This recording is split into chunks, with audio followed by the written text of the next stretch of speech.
This is Evan Shapiro. That is Marion Ranchet. Welcome to the Media Odyssey Live 2025.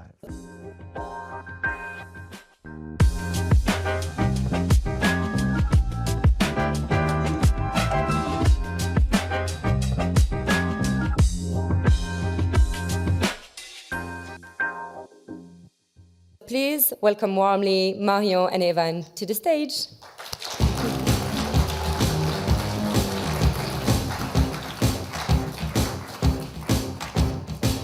So, correct me if I'm wrong. This is the first time we've ever been on the same stage together, correct? Yeah, first time on the stage, first time next to each other, not on a Zoom to record this thing. I like this. Yeah, it's pretty nice. It's pretty cool. Have you? How many here have listened to the podcast before? Okay, great. It's a high percentage of what I'll call a nice-sized audience, because people are listening and they won't know.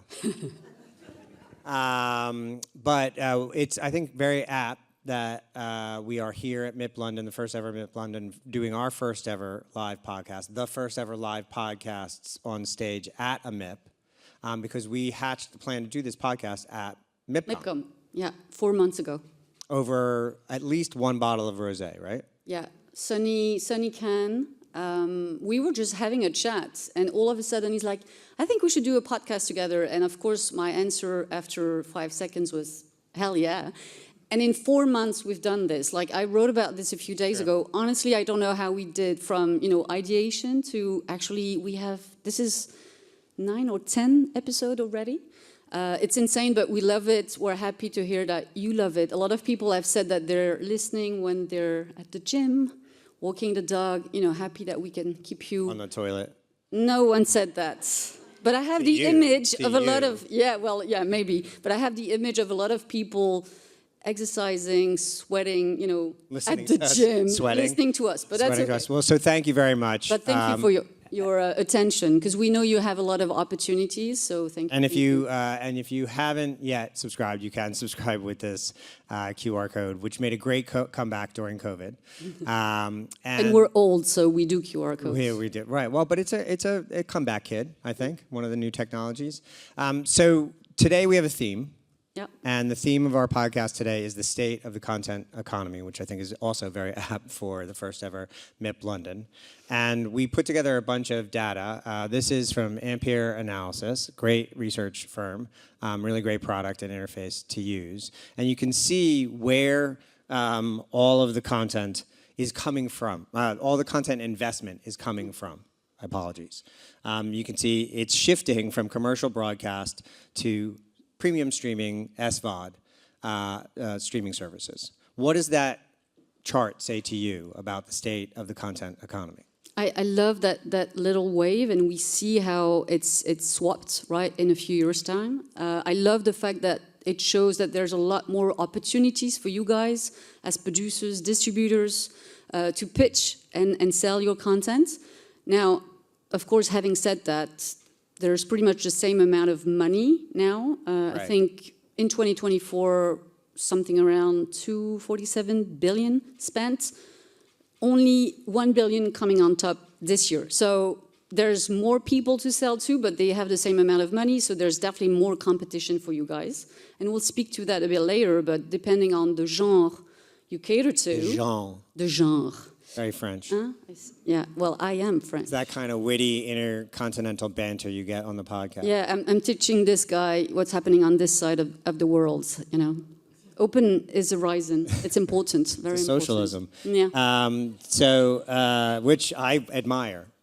You do, and you envy us. I covet. Yeah, I covet your socialism.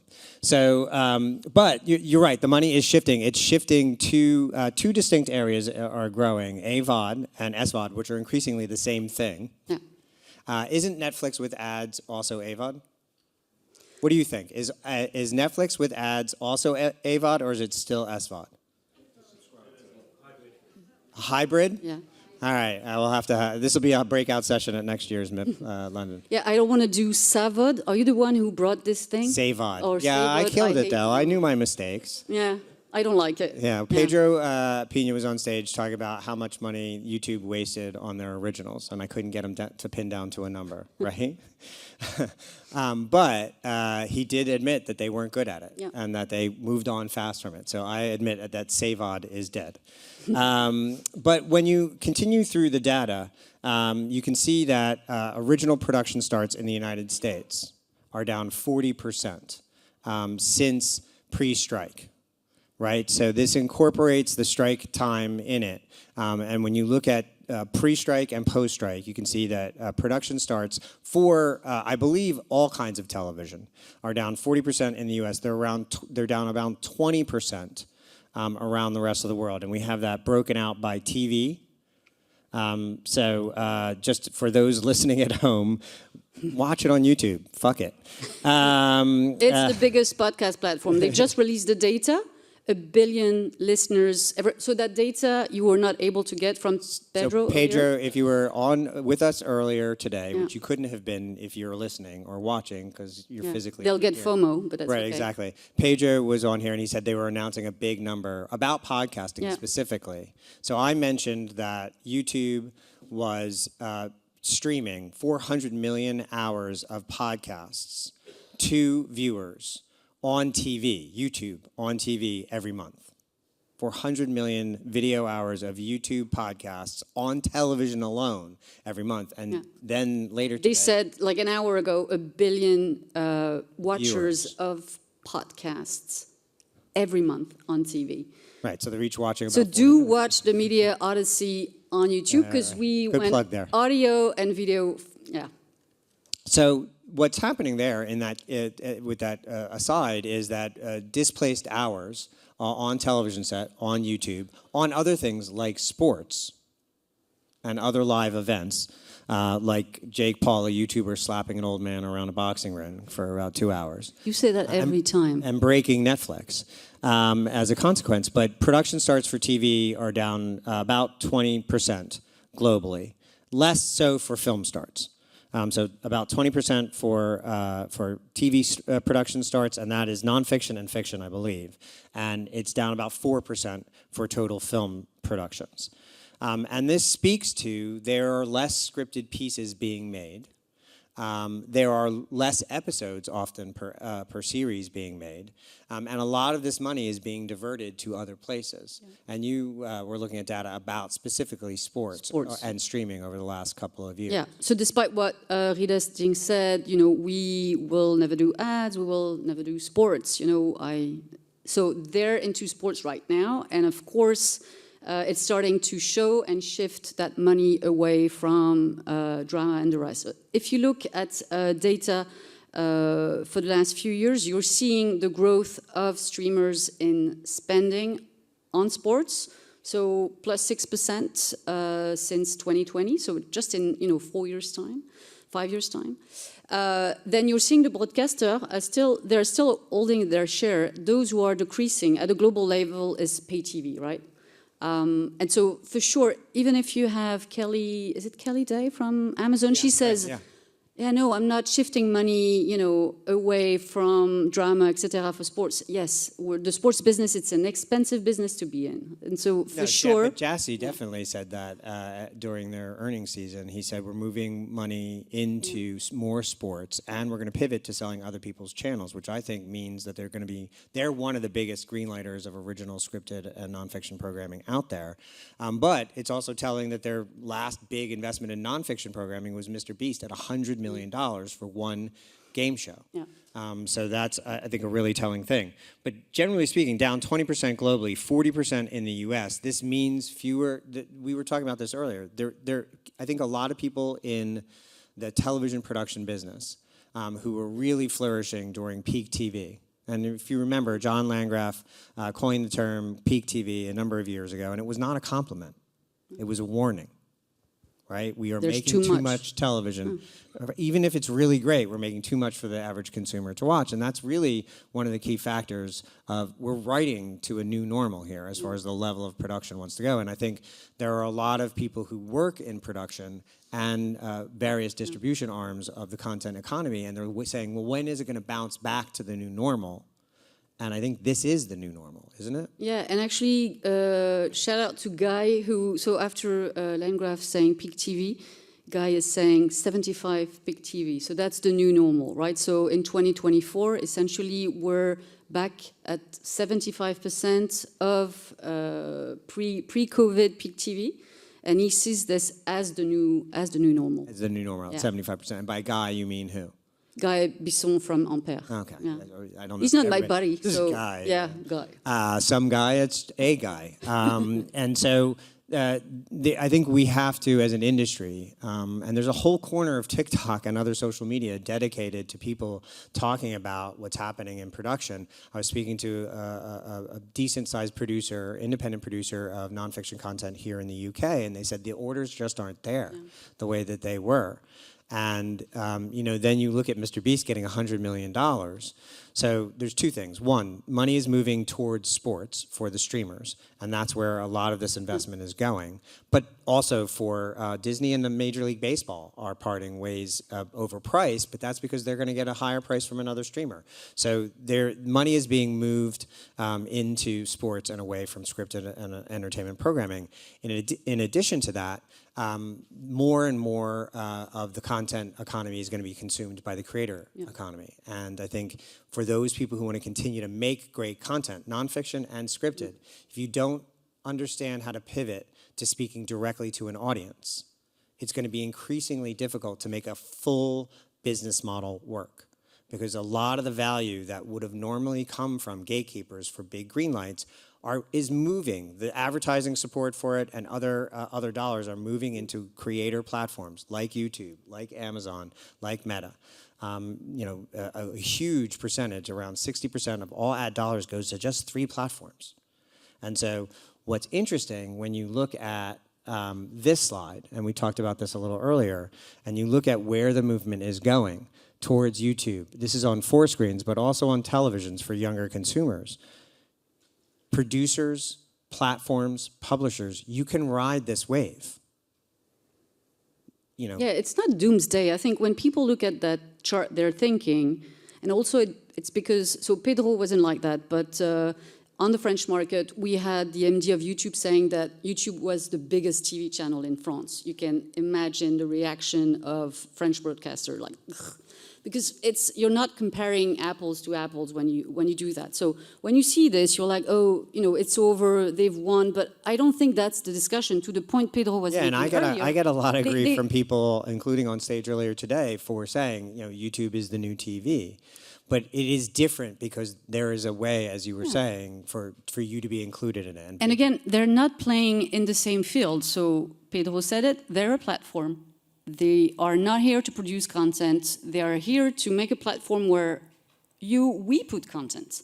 And so that's to your point about taking that wave. I think, actually, when you look at that number, Netflix is contributing to that number. BBC, anyone who has a YouTube channel is putting content out there, is contributing. So in a way, that's where it's tricky to show it like that. And I understand why some people are giving you grief for that. Yeah. Well, it makes for a good headline. Everyone else? I am in business. I'm trying to. You're very American, but and you're very French. I know, and I love it. That's the kind you of love answer it, right? that you get on our podcast. Yeah, right. Okay. Even the Brits love the French more than they do. And more than Americans, because we suck right now. Yeah. But I think what's key here is it's hard to get inside the economics for the general producer of Netflix. Even if you work with them, the cost-plus model is not what it used to be, and it's not necessarily going to go back there. On YouTube, yes, you're splitting 45% of the ad income with YouTube, but they're putting you in front of it. They're on every television in the world. There is no television that doesn't have a YouTube app installed, right? And it is very often the first channel that older and younger consumers will increasingly use before they check out other channels, even Netflix. In your case, whether you're a publisher or a producer, the opportunity is to take 55% of dollars you're not currently getting. And what this data, in particular, this slide here demonstrates is there's an entirely different ecosystem of viewing in the UK for those people under the age of 35. This is how they watch. You can participate in 2 of the top 3 in a very meaningful way. TikTok is hard to monetize, but it is great promotionally. Yeah. And if there's a great interview that I did with Lynette Zolik, it's on my Substack, which is Media War and Peace. What's your Substack? Streaming Made Easy. Streaming Made Easy. You can subscribe to both right now. We'll wait. That didn't get as big a laugh this time as it did earlier. They've heard the joke. But if you watch it, she'll say talk about using TikTok to drive subscriptions for their channels on YouTube and views of documentaries that were 20 years old because it had a snake and a fly in it. So what else about, you were looking at the content economy through the lens of sports and dramas and comparing them to each other, and specifically here in the UK. And you had some data around UK green lights and commissions. Yeah. So in terms of who buys UK content, it's mostly broadcasters still, 50%, 35% streamers, SVOD, and now 15% AVOD. And I think that's very interesting. So we had Tubi earlier today. We're going to have a guest in a few minutes. That's from LG ads. From LG. It's not a mystery. No. Well, not yet though. Yeah. But we haven't revealed who. Yeah, that's Could true. be Mr. LG himself. Oh yeah, I don't know who that is, but okay. You won't be disappointed. He's going to be a great guest. But so yeah, there's a lot of new opportunities with AVOD streamers, right? And it's no longer this thing where it's just old content, library content. Again, Tubi, the Super Bowl, making moves in first window titles, etc. Originals. They talked about doing 300 originals on there. They have this new Stubio, which is their studio with Tubi. Get it? Yeah. I didn't make it up. They did. That was their joke. Yeah, that was kind of weird, actually. But if you look at where the money is coming from, there are only two areas of real growth on this chart, and that is SVOD with ads, so save ad, and AVOD.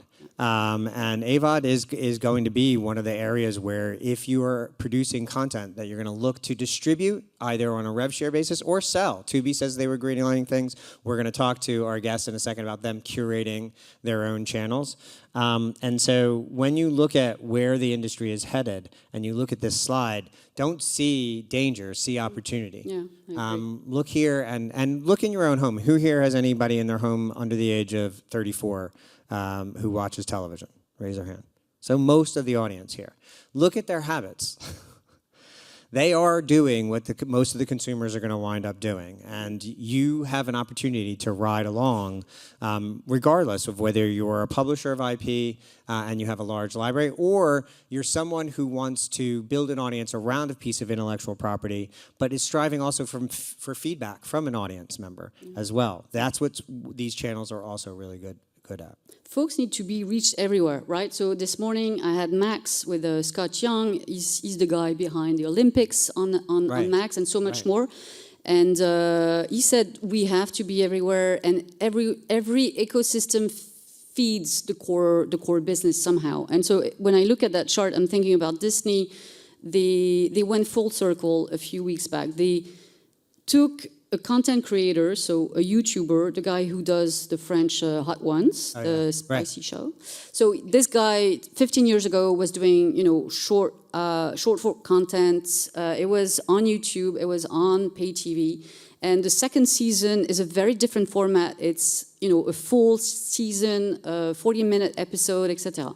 What they did is that they put the first episode for free on YouTube, on their channel, but on that YouTube channel. They garnered 5 million views for that first episode, in a way to tease people and then they bought sponsored ads and the likes to just drive people to subscription. So all of this can be a flywheel if you see it like that. You have to see your intellectual property hub and all of these as spokes thereof. Speaking of which, the IP, right? The IP at the core, and then all of these potentially. I mean, not all of them. Some of your competitors, but also think about all the models as well. So what's represented here in the top 4. Is a wide array of business models. And that is exactly how the consumer consumes television, a wide array of business models. In the end, consumers, GWI did a piece of research, consumers don't really care about the business model of the platform, they care about the content first. Yeah. right? So they will find it wherever it goes. And now it's an even split between free ad-supported streaming, SVOD, paid streaming, and pay TV and broadcast. And so with that in mind, we're going to bring our guests to the, let's do that. To the stage here. We have Ryan Afshar, who is the head of publisher and platforms for LG Ads here in the UK. Welcome, Ryan. So FAST has entered FAST. You're the second FAST interview that we've done today. Tubi's here, Pluto's here, LG Ads is here. In an ecosphere that has a long tradition of free television, free over-the-air television, where does FAST fit in? And why is LG Ads here in this market investing so heavily? Yeah, first of all, thank you for having me. And when they asked for a headshot, I didn't realise it was going to be the Looks size good, of the billboard. I think it looks really good. Thanks for Someone help. screenshot of that and send that to me. No, it's great to be here. Yes, I mean, I work at LG, as you know. I oversee all of our publisher and platform partnerships, programmatic platform partnerships. As you know, LG is a global TV manufacturer. We have 200 million devices globally. And it's well documented in the last couple of years. We've made a lot of noise around our ambitions to become and move towards becoming a media and entertainment platform business. And so, we have our fast service, LG Channels. It's available in 29 countries. It's free. That includes both AVOD and FAST. And so that's kind of our foray into, that kind of content ambition. Included in that is the launch of LG One, which is our kind of first owned and operated, fully curated, fully scheduled by us internally, and it's been really well received from our viewers. We've seen. Where did you launch that? Which markets? We've launched that in the EU5 markets. So we started with the UK and Germany, then we rolled out to Italy, Spain, and France, and we are considering Netherlands as well. So, really. Yes, please. Yeah. But no, and I think that's we've seen some great slides today around that shift. We see the big shift from to streaming and then into kind of ad-funded models as well. As on our devices, we see in Europe about 60% of viewership is streaming. So there is obviously a place for linear. We know that people watch linear. That's across all your devices. That's across all our devices. Yeah, and so that's what data will do for you is you have real screen level data emanating from that, not specific around consumers, but what is watched, streaming versus broadcast versus pay TV, and so it makes sense that you would look at that data and say, let's invest in this ecosystem, right? Yeah, and absolutely, and from a viewership perspective, but also, I guess, me coming from the ad side, there's greater and greater interest in FAST and the role it plays within, CTV advertising. We've heard today from others about the types of content that resonates with FAST. For us, for LG One, we've really tried to move kind of first window content. But we're experimenting with single IP channels across our service, mixed genre, procedural kind of episodes work really well. And there's this kind of term that I've heard come up recently, which is kind of nostalgia, which I think is great, and new audiences to kind of older content. But actually, from a personal level, I've just started rewatching The Sopranos again. Yeah. And what's interesting is my mindset now is very different to when I first watched it 20 odd years ago. I'm showing my age now. Now I'm less looking to Tony Soprano and the kind of mafia. I'm looking, how is he managing his teenage son? How is he dealing with bereavement? Because you get older, so you have different considerations. Yes. So I'm watching it through a very different lens, and I think that's something to be said about watching content from yesteryear. Is that where you are, how you view it, is completely different depending on when you watched it originally. So that's something I have to sort of call out for around FAST and kind of content in that space. What I think is interesting is that you guys come from the TV manufacturing business, and not everyone may know that because we feel TVs are expensive, but you're not making that much money from those TVs. It's a low margin business. And so what you do is fascinating because essentially once you've sold those TVs, instead of making a buck by selling them, you're making sure that you're making money every time someone actually turns that TV on, right? For you and your partners, of course. Of course, and I'm not the CFO of the company, so I won't comment too much on that. But You can't comment on the profit margin of every television that you sell? We know it's tiny. Good to know. It's the same for everyone. Look, I think we all know that there's margins to be made in advertising. We heard from Pedro earlier around his kind of business models with YouTube. It's similar to us. We want to make money for our content partners, and we're doing that in a really good way. That will continue. More advertising budgets are coming. I think we've seen that. I think 68% is going to be a 68% increase into FAST. The IB recently announced that in terms of investment. So there's a lot more budgets moving into CTV. I don't agree that it's necessarily cannibalizing linear. I actually do think it's coming from social budgets, online video budgets, search budgets, where now CTV has all those benefits of digital advertising, measurement, targeting, that you can do that you couldn't do before on TV. And well, that's with better sight, sound, and motion, which is what people really want to invest in. And while it wasn't necessarily a shift in strategy at YouTube, they were following the data. The CPMs on CTV for YouTube, and this actually, you mentioned Pedro. What I found fascinating, and we were discussing this earlier when we were walking through, is you're the lead into all of this, right? You can't, in an LG home, you can't not go through LG screen to get to these services. So there's this real estate as the lead in to the rest of television, to the television journey, the audience's journey, that you can provide that very few platforms, devices, players in the marketplace can provide. And that's one of the key selling attributes of the platform, right? Absolutely. It's a selling attribute, but it's also, it's worth reminding, we talk a lot in market about what is the role of the OEM in this kind of emerging TV ecosystem. Right. We have three responsibilities. First and foremost, to the viewer. We want to make their experience of exploring and viewing content the best it can be, discovering content the best it can be. Our content partners, be that app or fast channel partners, we want to help them for their content to be found. Discovery is king, but we talk about content is king, but discoverability is queen. And so how do people find that content? And can we reduce the route of time or the time between turning the TV on and finding the content and what they want? And then finally, if you have an audience and you have great content, well then of course that presents really innovative ad opportunities, all underpinned by proprietary, privacy compliant data that we as a platform have access to.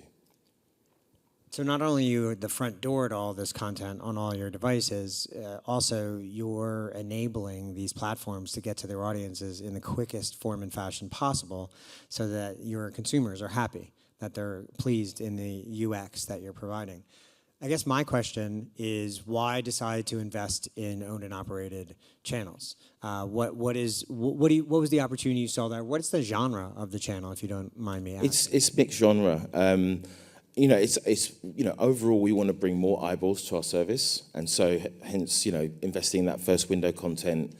That's the quality of the content that we're bringing on, working with the likes of Lionsgate and Fremantle and a number of others. So when the quality of the content in FAST is increasing, then the viewership is following. And that's something we've seen, and I'm sure it's across other platforms as well. So that's why we went down the kind of quality route in launching LG One. It's working. I just want to touch on something you said earlier, Evan, as well, is that home screen is a real opportunity, not just for media and entertainment brands, but other advertisers that want to reach that captive audience. It's probably the most exciting advertising real estate in the last 15 years, if I'm honest. Like, there's never been before.